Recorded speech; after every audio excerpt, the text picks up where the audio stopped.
She was there since the beginning, so I'll never switch.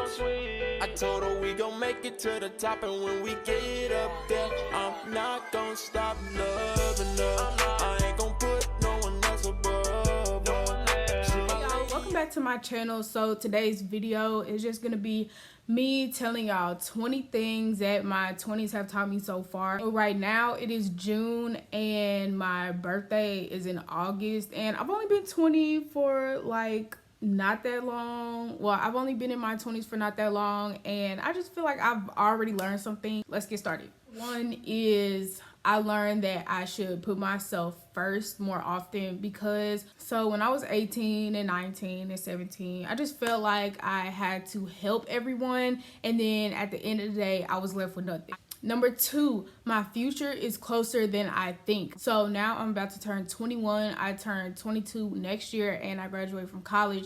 So it's like, oh my God, I need to get a move on. I need to start planning out some stuff that is going to do me some good in the future. Number three, it is okay to mess up. I've done a lot of stupid stuff when I was a freshman, sophomore, and a little bit of junior of college.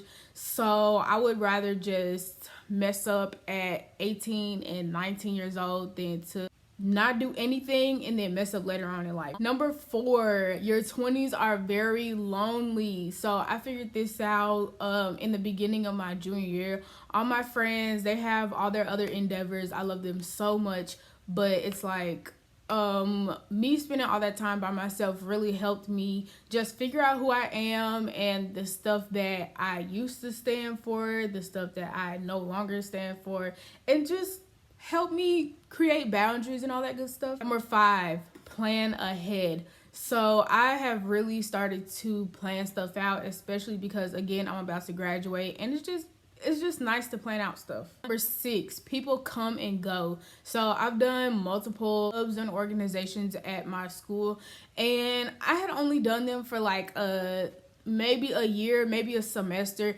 but it just lets me know that those people weren't supposed to be there forever. Number seven, I had to get out of my comfort zone in order to learn some stuff. That's kind of self-explanatory. You know, if you stay in your little bubble for so long, then you're not gonna know how you react in certain situations. Number eight is a big one. I had to stop being so hard on myself, especially last year, 2018, 2019. It was bad. Like, I was so hard on myself, but now I know that I'm young. A lot of the stuff that I did was very fixable, and now I know what to do, what not to do. Number nine, I had to stop comparing my life to other people's. Number 10, I had to be my biggest cheerleader. Since everybody has their own thing going, it's kind of like you have to be your own cheerleader, and you have to learn how to celebrate your own victories by yourself. 11, don't tell anybody your next move, because there's people out there that want to see you fail, and they might actively do stuff to sabotage your plan.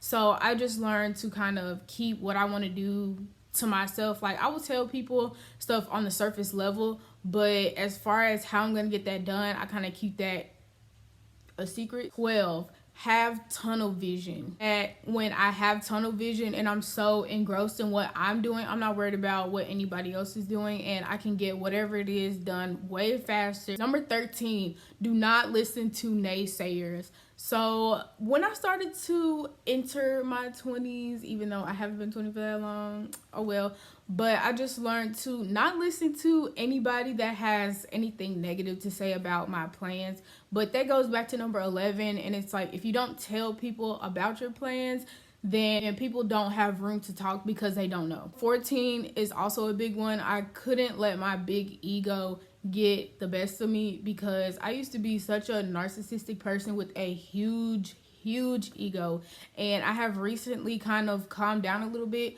but it's like if I let my ego get in the way, then I would miss out on a ton of opportunities. And I mean, I still have a lot of work to do, but as far as my ego, I have been humbled several times, and I'm more of a humble person. Number 15, I had to learn how to be receptive to all opportunities. So being a YouTuber and being a college student, I feel like so many opportunities are being thrown in my face, and I just had to learn to step back a little bit and see who is real and who is not, because you know, some people will take advantage of you. 16, it is okay to clap for people. I wasn't jealous of people. I was just really, I sucked at waiting my turn.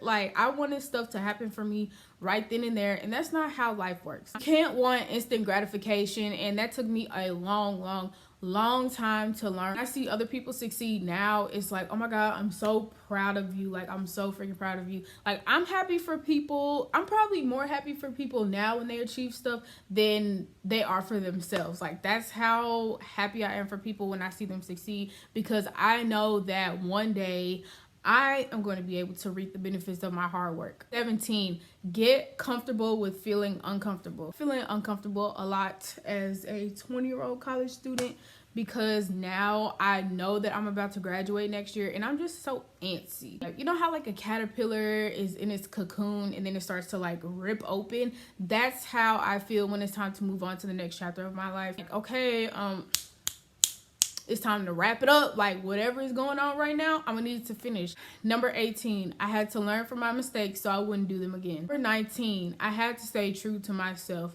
So I didn't start really becoming my own person until I turned 20 years old. And the very last thing, number 20, I had to learn how to love myself.